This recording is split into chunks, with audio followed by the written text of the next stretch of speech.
Welcome back. Hopefully you were able to get a little refreshment, a little movement. We're going to start back with our session. So our first panel really gave us some good concepts to think about. They really spoke to what deep learning is. And our next set of presenters are the ones directly impacted by these educational policies that were talked about in the first panel, our students and our educators. And we ask for your patience because in this Zoom platform, we have experienced a lot of difficulty with getting our youth around firewalls and other structures that are keeping them from being able to get into the Zoom. And we know those things have been put up as a protection, but they actually are keeping our youth from engaging with us. And I think that's really symbolic because we as adults actually leave students out of these conversations.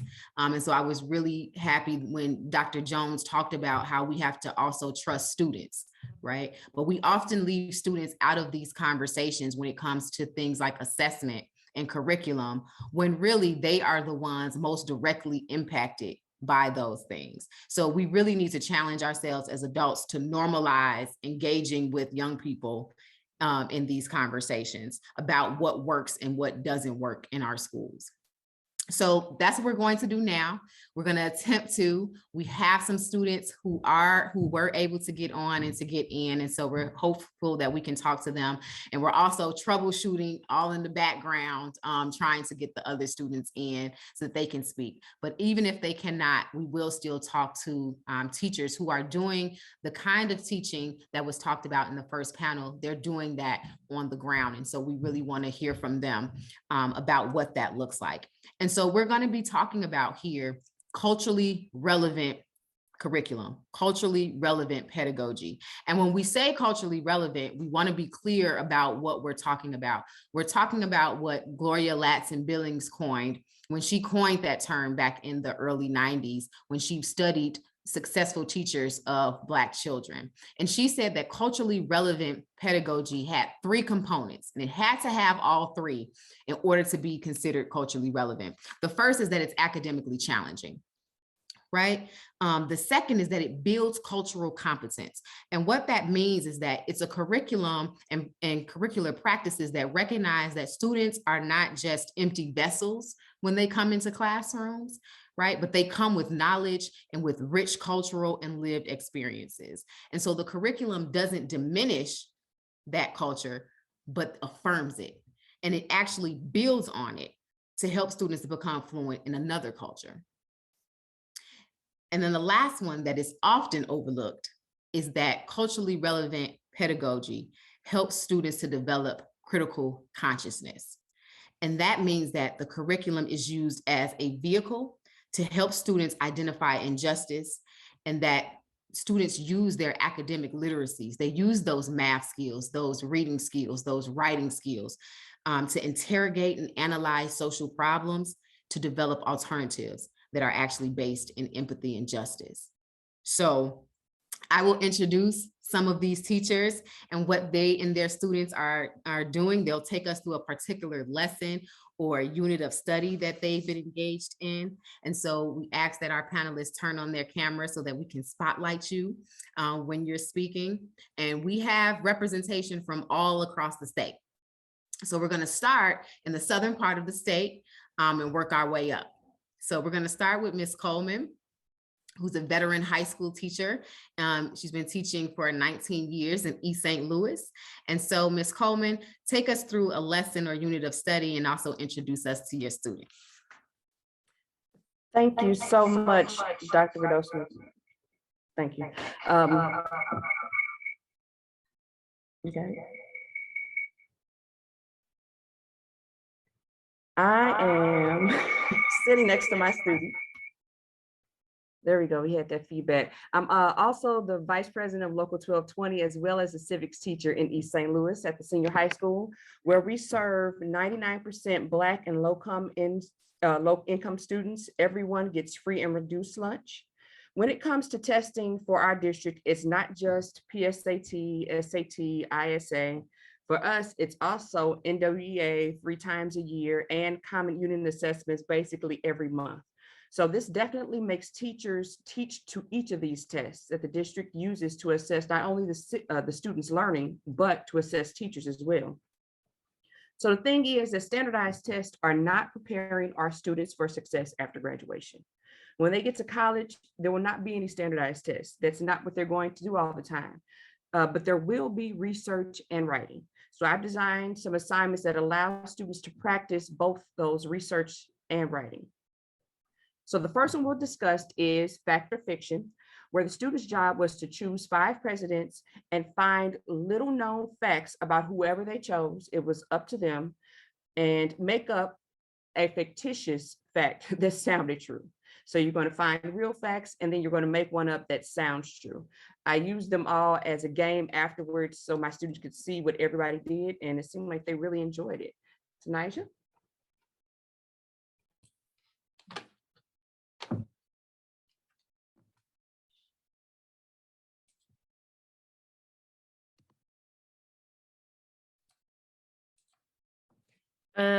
Hello, my name is Tanada Streeter. I'm a 12th grade student at East St. Louis Senior High School. And just like you said, yeah, we really did enjoy it because it was like, you got to learn something about a president that you'll never actually yourself go and research. Like, we got to learn that Zachary Taylor's real name was Sherman F. Jackson before he changed it, or that Abraham Lincoln had like symptoms of Morphin syndrome. So that really helped. And then there was a lot of research and writing going on with it, because you had to make sure that your facts were like 100% true, but you also had to make sure that it was like, you know, cool, or it was actually interesting. So yeah. So Ms. Coleman, tell us about how did you then assess students? Since you talked about before that standardized testing isn't necessarily preparing students for after high school. How do you assess students, or even with this particular project or activity, how are you assessing students' learning? And you're on mute.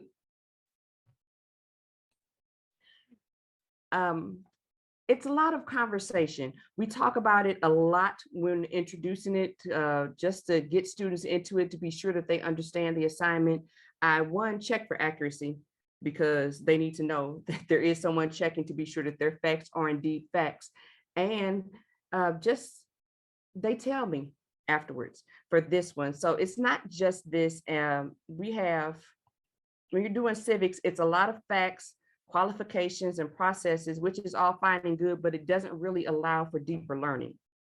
So we did an assignment called Infamous Executive Orders, where the students had to read this article titled "The 10 Most Infamous Executive Orders That Presidents Have Given," and they had to choose which ones were the most important. So now the students not only learning about some history, they're learning more about the president, but they're learning the impact that what presidents do have on us. And they had to choose, they had to rank which ones that they feel were the most important, which ones they didn't. And then of course, give me the rationale. There's more of that. They had to look into it like we do in college. You'll get an article, you have to do some writing behind it. And not only that, but they also had to tell me what role the president was playing at the time.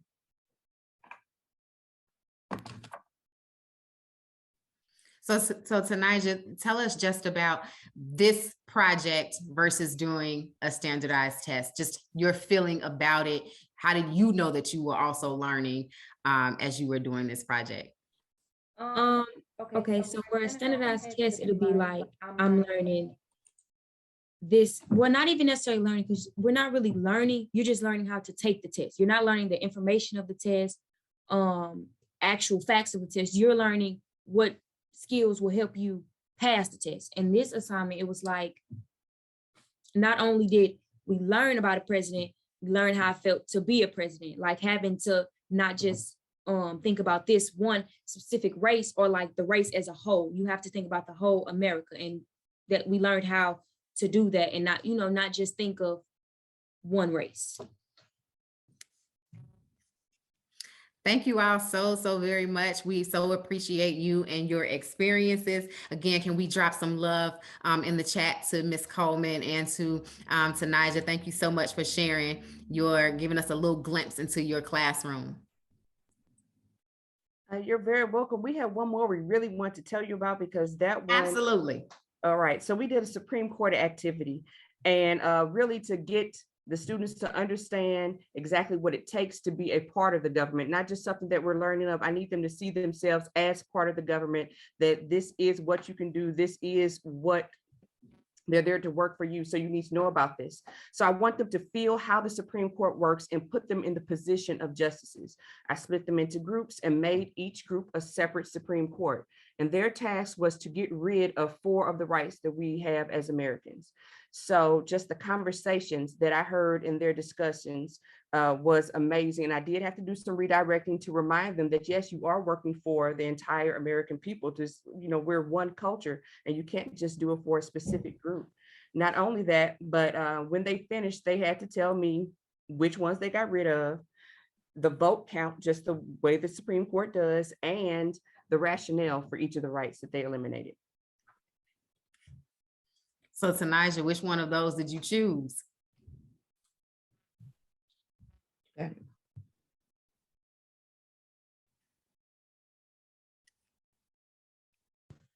Yeah, as she said, just as what I said, we can't just think about one race. We have to think about all of them. And I know we kind of like, in my group, we had like a back and forth because it was like this one girl wanted to think about just African-American. And like I did as well, because I'm African-American, but it was like, I can't just think about them. I have to think about, okay, what would this race feel about us eliminating this right? Or what would this race feel about us keeping this right? So it was a bit difficult because not everybody thinks the same. So you have to try to get somebody or everybody to understand, like, this is why I think like this. This is why I feel this.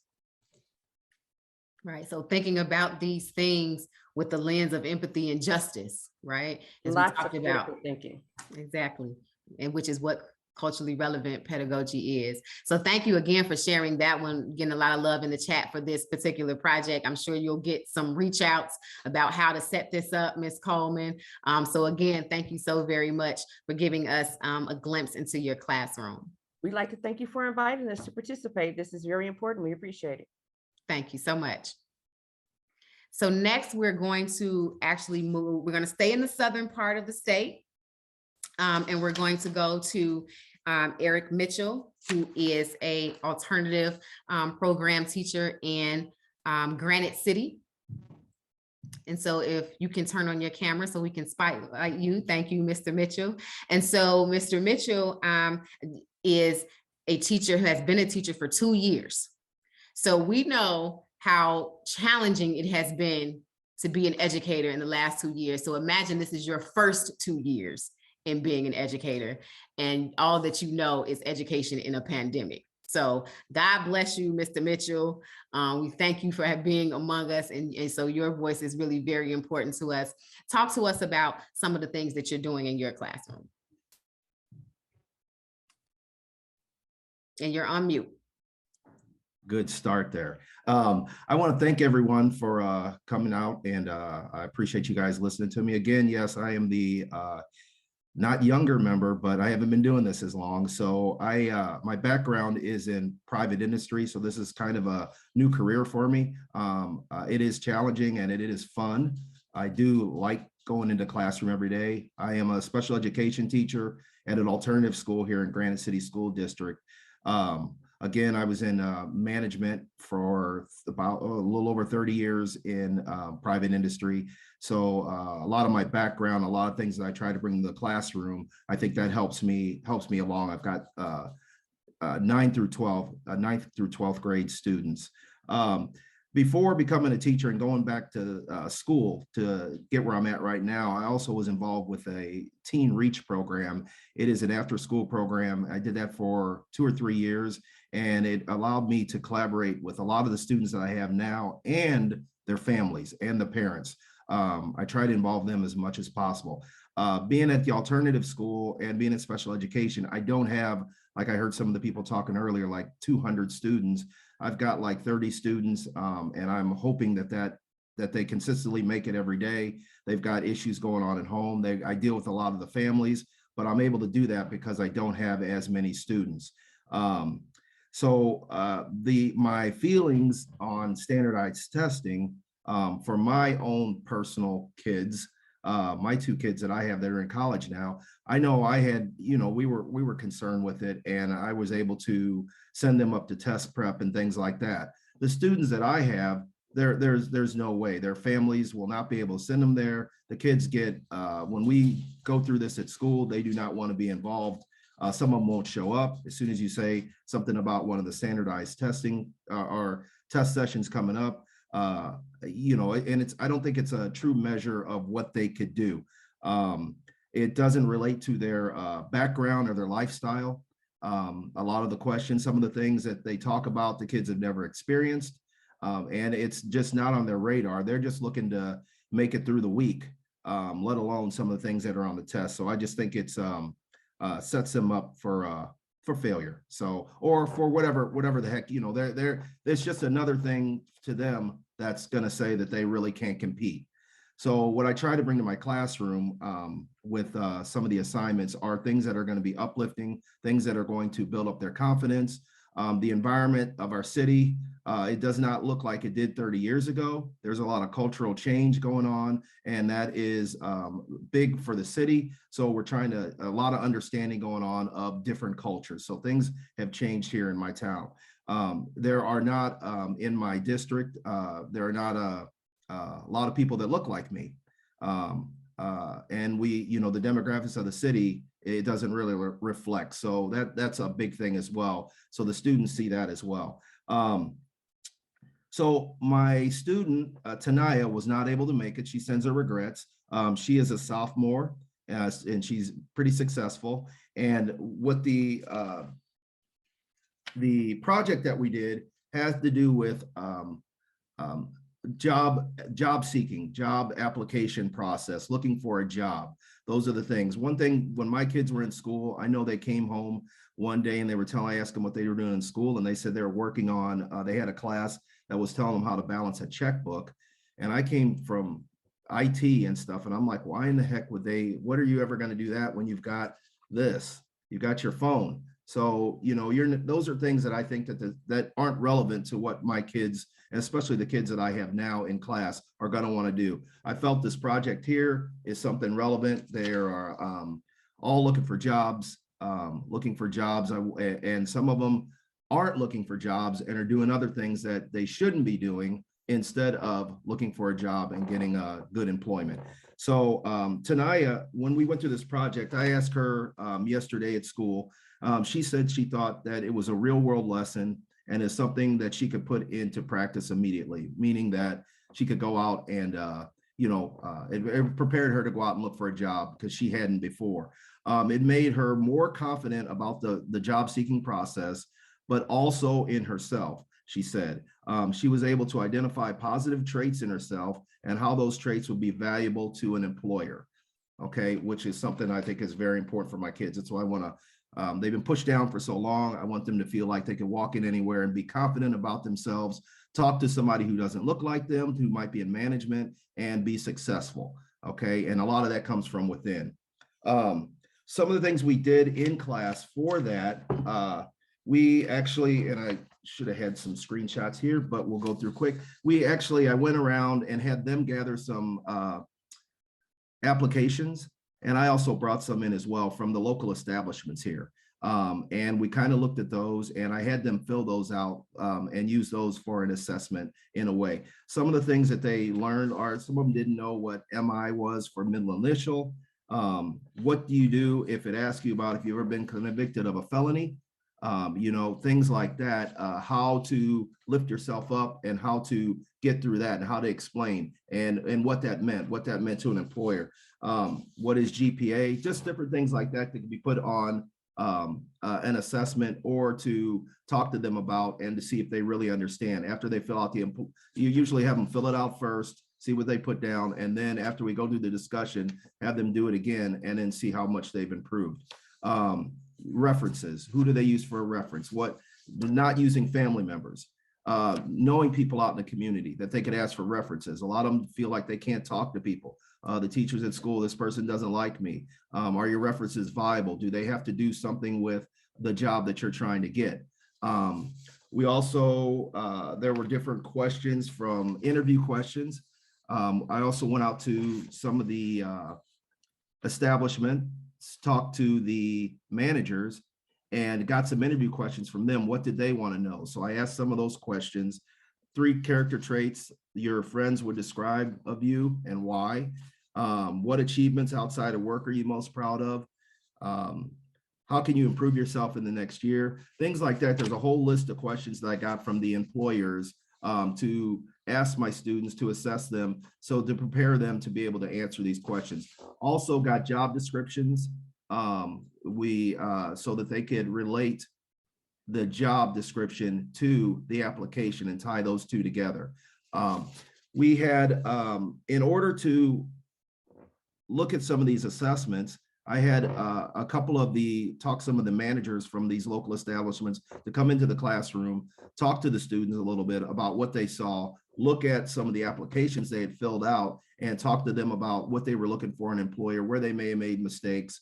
And again, it wasn't coming from me, it was coming from other people who they would be dealing with on a real-time basis. So if the application was all right, they know they could send it in and how to move forward in the process.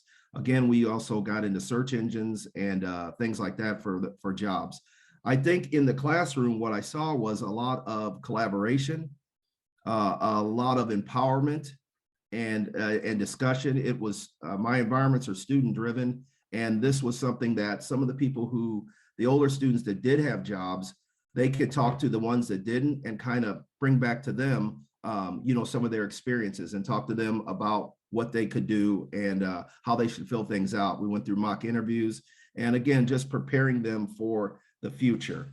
One last thing I just wanted to say here is, again, my students come from, and I'm reading from notes here.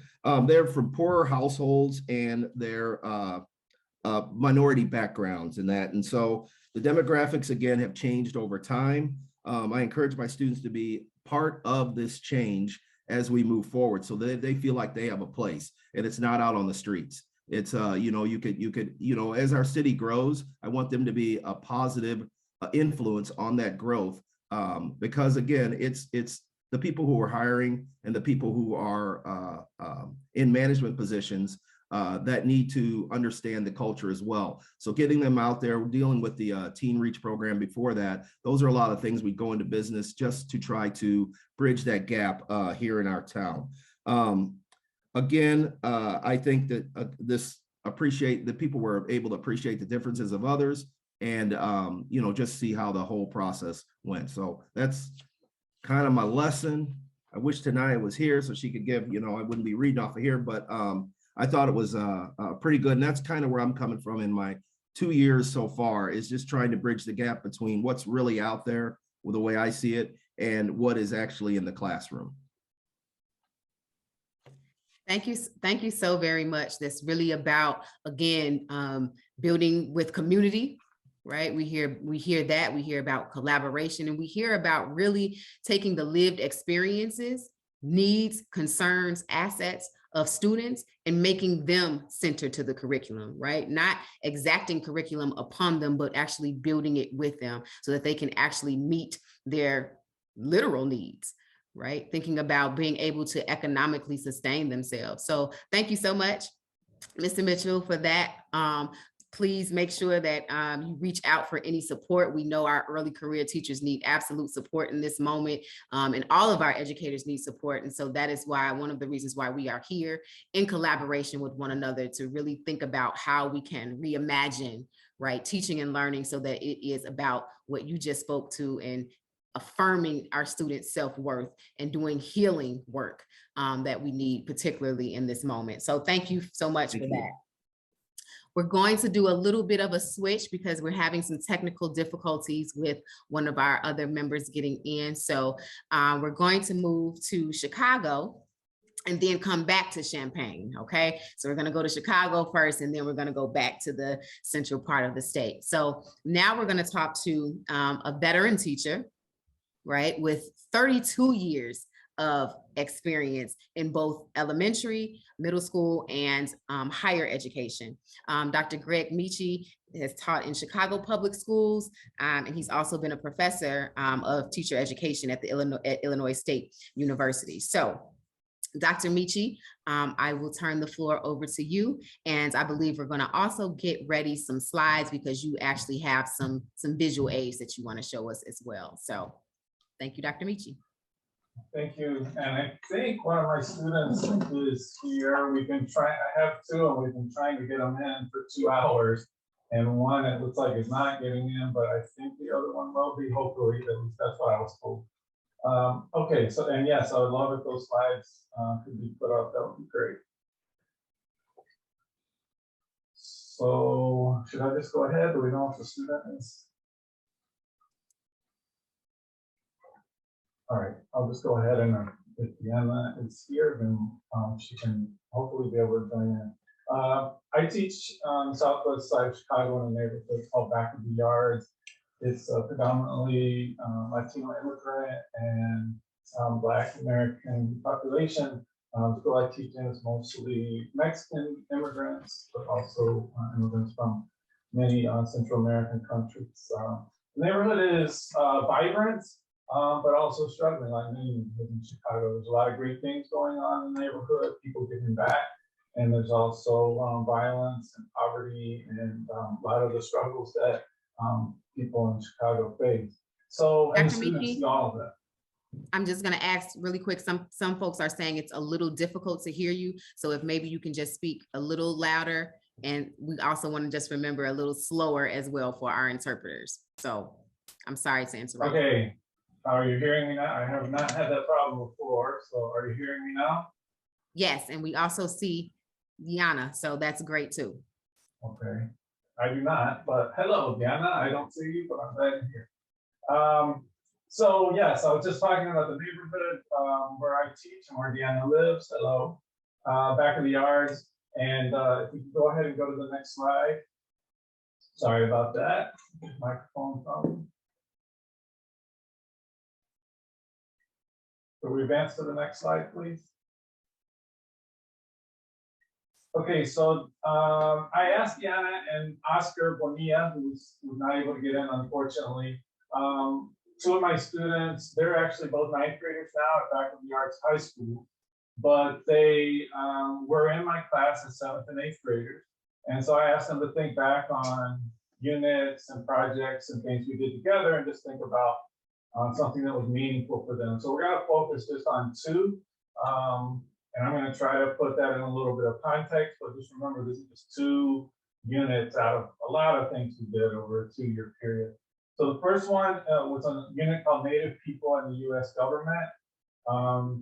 And I teach this unit because I think Native people, Indigenous people tend to disappear from the curriculum a lot. Maybe there's a little bit in primary grades, but often it's very surface level. And by the time students get to 7th and 8th grade, I find that they haven't studied very much about Indigenous people at all.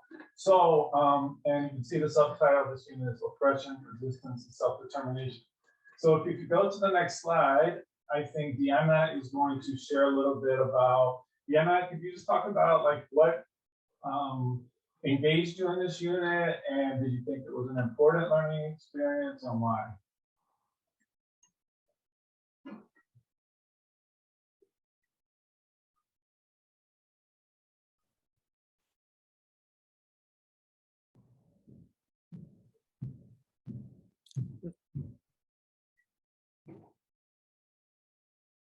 I'm not hearing Deanna. Is anybody else able to hear? Deanna, are you unmuted? She is unmuted, but I'm not sure why we're not able to hear her.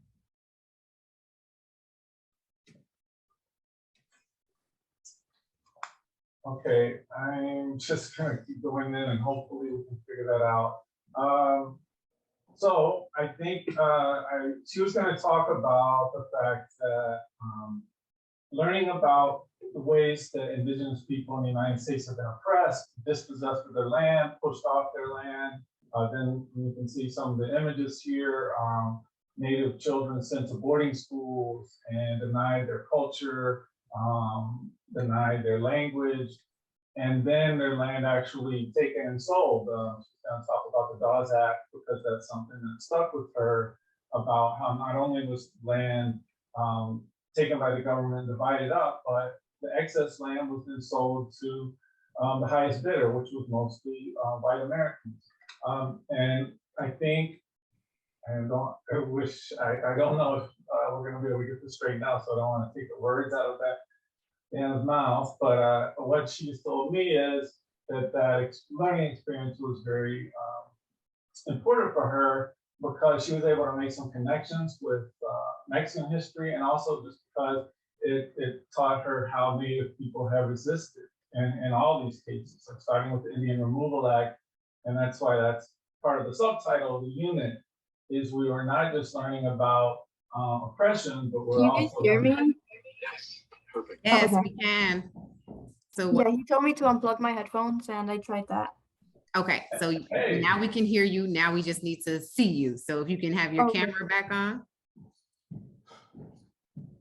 Yay. Okay, great. Thank you. All right, Deanna, did you want to add anything to this about the unit on Indigenous people? I tried to kind of summarize what I thought you might say, but I don't know if you heard that or you wanted to add Yeah. anything else. I did. I heard. I think it was very important how they took their land and they sold it. So it kind of like they benefited from the indigenous people and it wasn't really their land. And we basically live in stolen land. Can we go to the next slide? Because the next slide is assessment for this unit. So this is actually a summative assessment. I'm going to have Deanna talk about this a little bit. So there was formative assessments throughout, but for one of the summative assessments, students had a choice to write a letter. And one of the choice, the one that Deanna chose, was to write a letter to the mayor about why Columbus Day should be changed to Indigenous Peoples Day. Chicago Public Schools has already done that. The city of Chicago has not. And in the letter, they had to show what they had learned in the unit to kind of as their evidence to defend what they wanted to say. Deanna, you want to say anything about that? I feel like it was very important because not only were we writing and like actually trying to do something about it, but it also showed like we in the letter we included like what we learned and basically we were acting for it. Yeah, I think for me at least, as trying to think about this as a teacher, when I think about assessment, it's not only, and I love what Dr. Jones said about documenting learning. I think that I really love that framing of it. But I think also trying to put your learning to use in some way, not just something that's going to be for the teacher, but something that has a potential at least to get out there in the world for other people to see and to make a difference. Next slide, please. This one will just stay on a second. I just wanted to show kind of more of an overview because we are just looking at a couple bits from a curriculum, but I would call what I do in 7th grade ethnic studies, not formally ethnic studies, but we look at the experiences of different groups of people in the US. And as you see on the right, we're also, although it's not showing up really in what we're presenting today, always tacking back to current events, to what's going on now. Because I think for students, it's really important to see the connections between what happened in the past and how that impacts what's going on today. So for example, that Black American Freedom Movements unit, we would learn about Ida B. Wells and how she fought against lynching and as a journalist really got the word out, but also how that was happening today with the movement for Black Lives and making some lineage connections to that. And also just the idea of culturally relevant teaching, of not only teaching helping students learn more about where they come from and their own community, their own culture, but learning about other cultures, the whole window and mirror metaphor that Dr. Lucinda Bishop talked about. All right, next slide, please. The other unit that Deanna and Oscar both mentioned that they remembered, we actually did their 8th grade year. It's called The Many Faces of Mexico. And if you could go on to the next slide, I'll let Deanna talk a little bit about this unit. And again, same question, Deanna, what engaged you about it and if you thought it was important, why for you? It was really important to me because I'm Hispanic. So whenever I would get home, I remember going, going to my mom and telling her that I learned about the Hispanic, the invasion of Mexico, basically when the Spaniards invaded and then they took like the resources, sealed their gold and stuff, and then the caste system. I think it was very important. The Peninsulares were basically all the way to the top. The indigenous and Africans were all the way to the bottom, and sometimes they kind of like took advantage of them. And then the Tierra y Libertad, which is basically land and liberty. La tierra es de quien la trabaja, which is basically translated to whomever works for the land is who owns it. And Emiliano Zapata, he did that movement because he was like fully Mexican, and he thought it was important because he's been living there for a while, and he thought that they deserved the land. And what did your mom, you said that your mom, when you talked to her about this, learning about this, what did she say?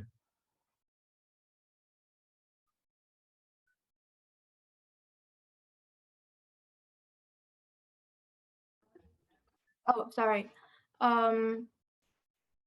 Well, she was really happy that I was learning about my own culture, and she was like really impressed because I would get home and then she would remember, and it was like, oh yeah, I remember about that too. And I think she was really happy that I was learning about this.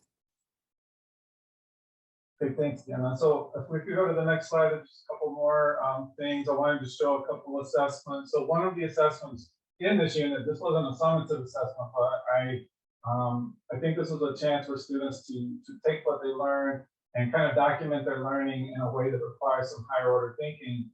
After we learned a lot about Mexican history, this assignment, I had 12 paintings or pieces of art done by Mexican artists, and students had to choose 3 and explain what they think the painting was saying. What was the symbolism, what was the meaning, based on things they had learned. So for me as a teacher, that shows me it's not just regurgitation of information, but it's showing me that they have learned kind of bigger ideas and can take a visual piece and analyze it using what they've learned. Next slide, please. And this was one of the choices for the summative assessment for this unit.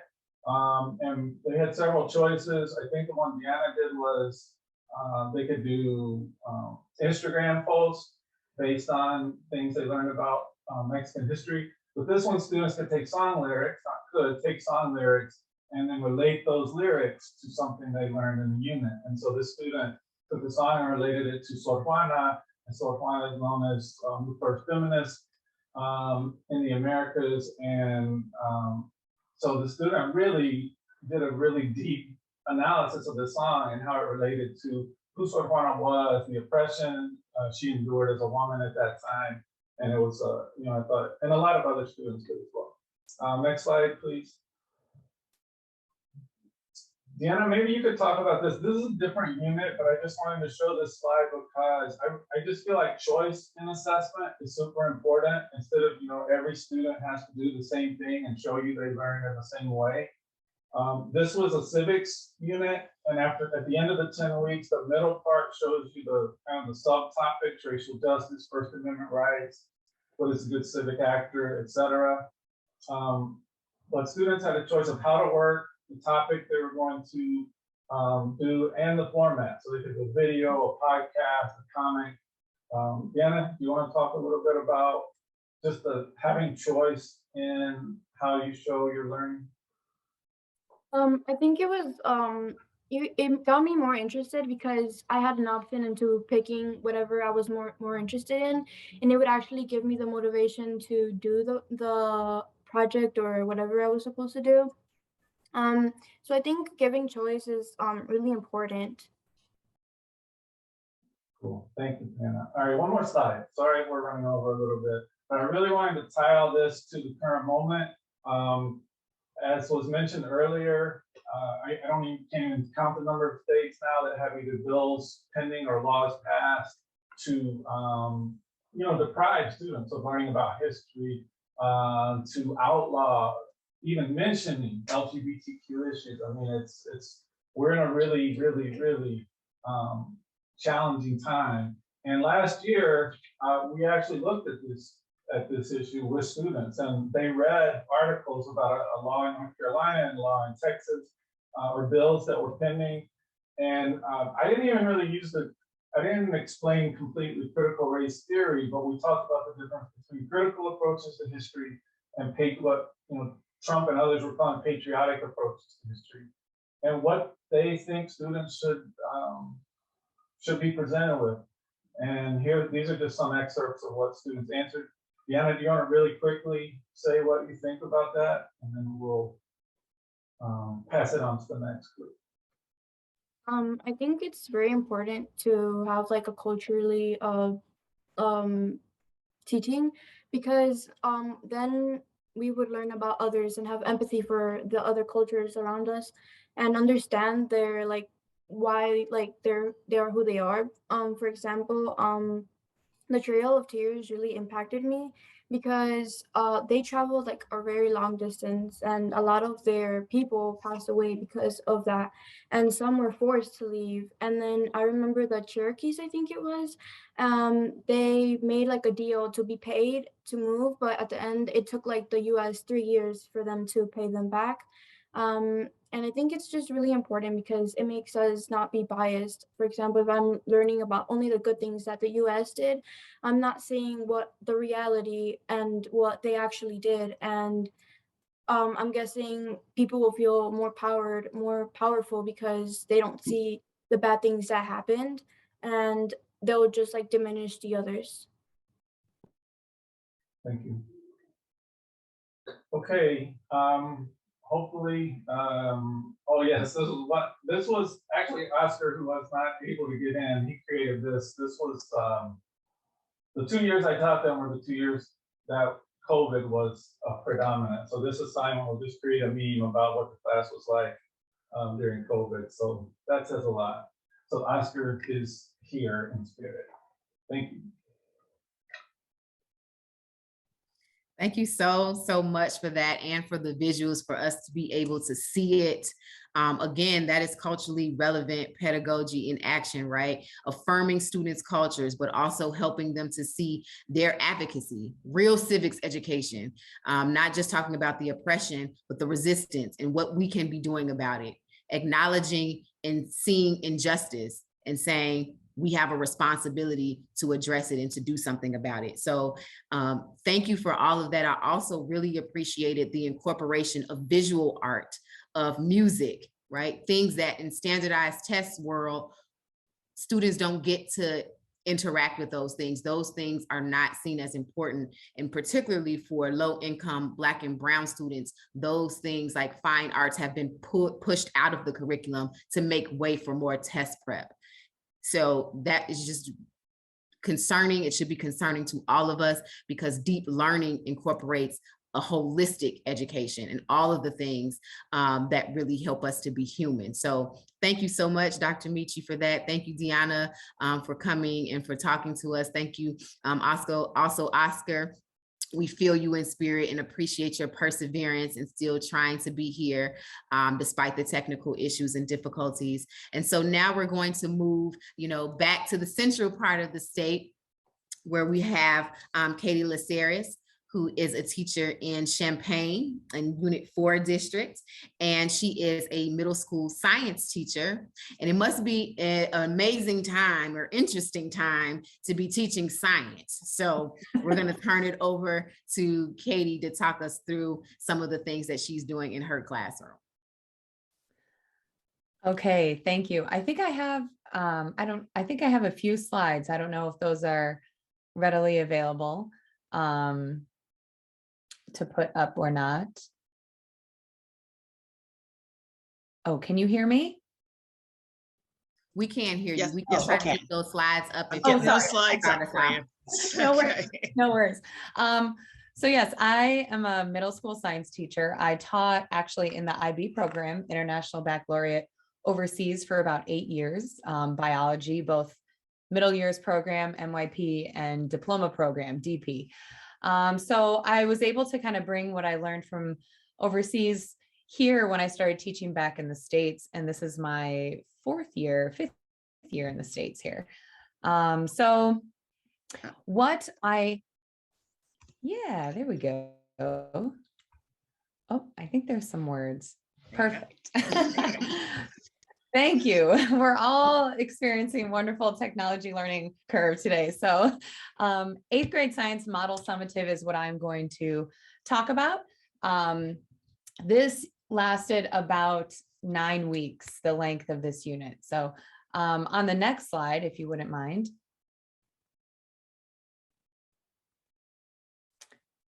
So I focus in science, obviously, with the NGSS criteria, and this particular summative, students were investigating our planet and how it functions, the basics, of our Earth. And then we went deeper, of course. Sustainability is huge, right? It has been for a while, but now it's really becoming more of a prevalent on the forefront for students of this age, which I was very surprised how passionate they were. So the model building process, I thought, was the best way to allow students to show their understanding, right? So these were the 2 criteria: constructing an explanation based on the evidence that they found in their research, and then developing a 3D and a 2D model. So they were connecting systems with their models. They were analyzing and interpreting data that they collected, and obviously developing and using their models in a presentation. On the next slide, I go into what I asked of the students, and these are 2 examples that they put together. So the 2D model was, in science, 2D models are just like presentations, right? A PowerPoint or a poster board. And then they were expected to also build this in a 3D. And they were asked to research a topic of interest that explained the system of the Earth and the changes that have occurred, and it was their choice. They were also asked, after they got their research done, to pose a question about their research. And this may be a question such as, well, there we go. We have it in the example. How does plastic affect ocean life? So this group was very interested in our increase in use of plastic and what was going on with the drop in ocean temperature and how that was impacting our planet. So their goal was to create these models to explain their answer to the question. So that's why you see on this one about plastic, what does our model show? So they, like I said, had to build a 2D or 3D model to explain their system functions, any changes or impact or possibilities for the future that they predict based on their research. They did a great job coming up with literally from scratch what to build. And that is really how I lead summatives in science. Hands-on to me is the way to go. When I do give written tests as well as a part of this, but I feel like the way the students show what they know is through creation. And one thing that I try to teach them in this whole process is it's okay to fail, right? Fail is kind of a word that we're scared to use, but it happens every day, right? It's happening. Tech was giving us so many challenges today, right? But we persevered and we learned and we kept going forward. And so this process of the model building, I kind of guide them through in the beginning of the year. And then when they get to this unit, this is the second unit. When they get to this unit, I give them a lot more rope and they start to get the handle of it. At the end of the year, we're doing bottle rockets, hot air balloons. And at that point, it is all them, right? The guidance that I give them is very little, and the exploration that they do is really on their own. So on the next slide, I kind of talk about culturally responsive curriculum in science. I feel like all of the students are held to high expectations. and they are expected to present their best product, right? So even if a student struggles with reading or struggles with comprehension, I am able to engage them with this building process, right? So I'll check in with all the groups every day. And if they're stuck, it's okay. I just say, all right, so tell me what you have learned from your research. So they'll explain to me what they have read or what they have, the data that they've gathered. And then I'll guide them in, all right, so how can we turn this into an answer for your question, right? So kind of flip the switch on them and let them think a little more creatively versus I don't understand or comprehend all of what's in front of me.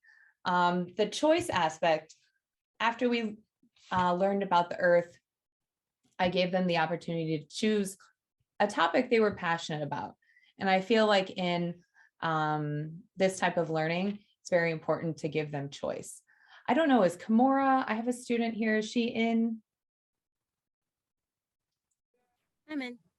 Hi, Kimura. Okay, excellent. So Kimura, I have a question on as far as the choice. Do you feel like the choice, how do you feel about getting choice of your topic in a summative assessment? I liked being able to pick what my project was on rather than it be given to me, because I would much better benefit from like learning something that I would like to learn and research than having somebody pick it for me and then like have no interest in the topic at all. And excellent, thank you. And what do you think was the part of the project that you learned the most? Was it, what part, like stage? Because in this type of project that I usually give students, it is chunked in stages. So they at least have, if you see learning along the way, it mentions that there's a daily objective, there's a calendar organization submission. So they do have deadlines to meet to keep them focused. And then I can check in and we can have discussions about, let's go a little deeper here, or let's push your thinking here. So that's really how I can assess that. So Kimura, again, what part do you feel like you learned the most about in this process?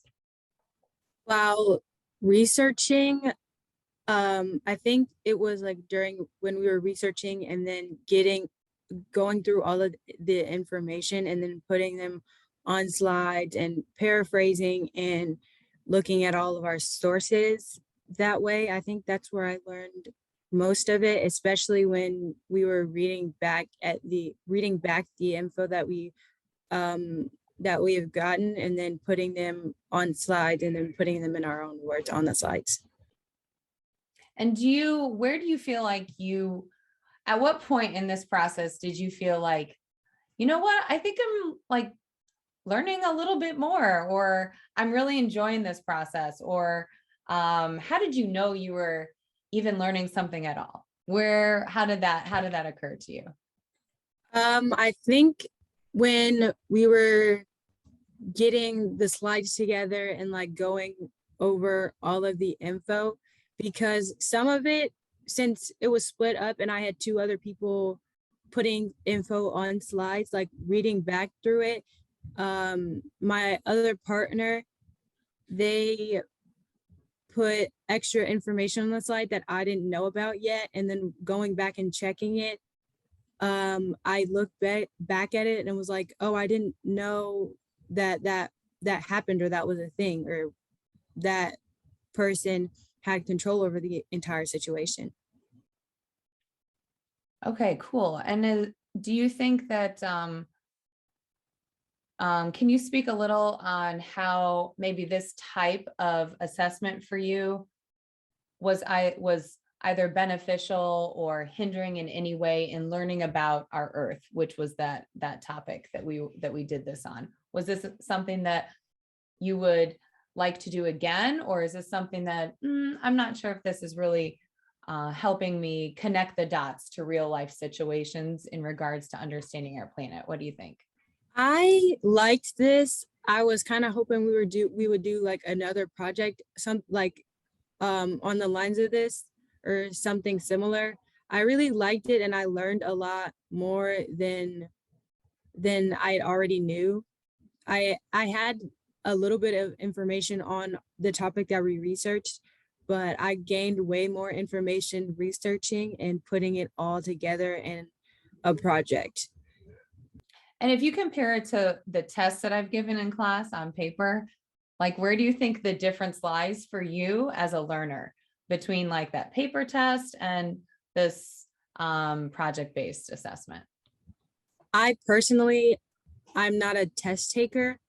So like when we had to like study for the test, it wasn't me trying to like, because studying for test is more about memorization. And with that, it wasn't like stressing me out to the point where I had to think, oh, I have to memorize all of this information and then put it on a test and then realize in the test that I've forgotten pieces of information and then scared that I'm gonna like, I guess like fail the test or quiz, and then you worry about your grade so much during the test that you can't even focus on it itself. I can relate to that. That's how I was when I was in all of my education. So yeah, thank you so much, Kamora. I appreciate that feedback. So yeah, with these types of things that I do in class, I find that the critical thinking that the students engage in is, and that the connecting the dots to real life situations. I had students that were like, oh my gosh, I didn't know that. Or I need to start doing XYZ, and like applying that knowledge. I don't see that on assessments, even if I ask those questions, right? Because it's hard sometimes for students to articulate. So I loved, oh my goodness, I'm not sure who just presented before me. I apologize. Dr. Michi.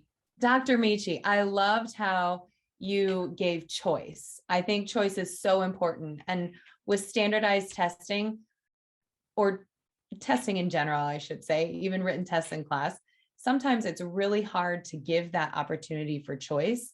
And I don't believe it's the only way that students should be allowed to share knowledge. I think if we want them to be successful citizens in our community and push us forward, then we need to be sure we give them that opportunity to further their thinking, develop their knowledge, and develop confidence.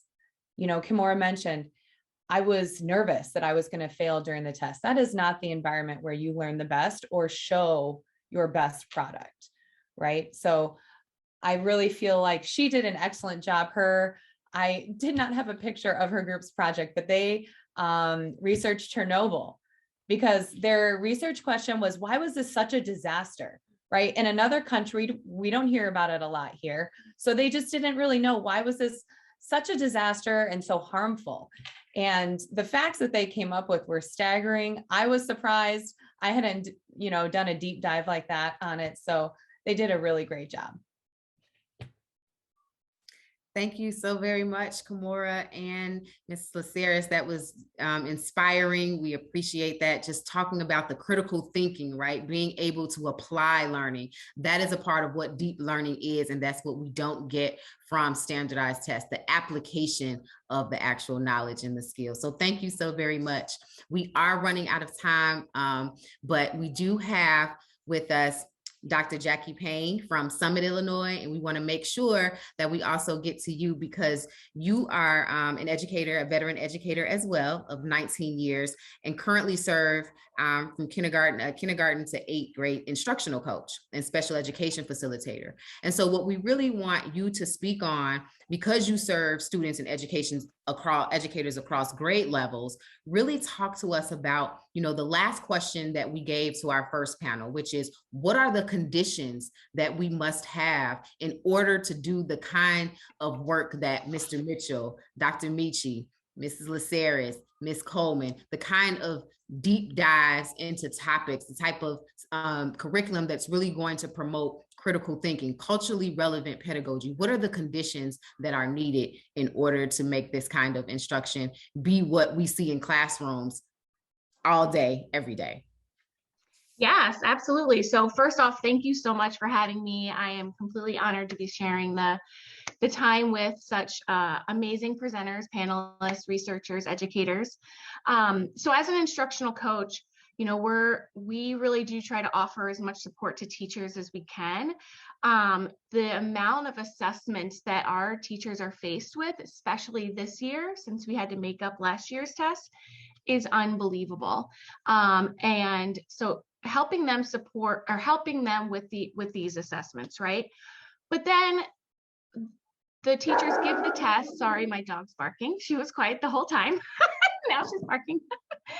But the students take the test, take an assessment, and then what happens after that? And so our teachers really do need more professional development in looking at the data, looking at what the test is telling you, and trying to utilize that within the classroom. Additionally, like the assessments that are given in all schools, whether it's NWEA, IAR, we just finished up access testing. Are the test questions, are they relevant to what's going on in the classroom?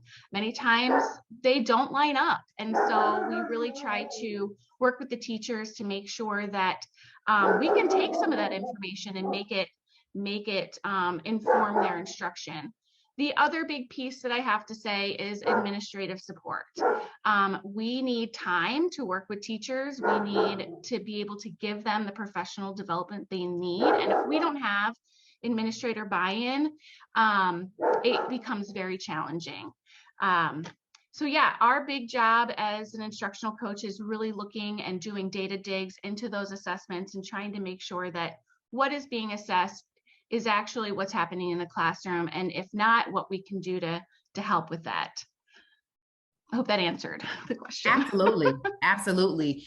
Just like our first panel, again, that gives us some next steps, things that we need. We have to have administrative support. We have to have district and state support and resources and time for educators to be able to do the kind of thoughtful creation of these type of curricula that really is going to promote deep learning. So again, I want to thank all of our panelists, all of our students. Thank you so much. Again, this has been another rich experience, really hearing from those who are doing the work on the ground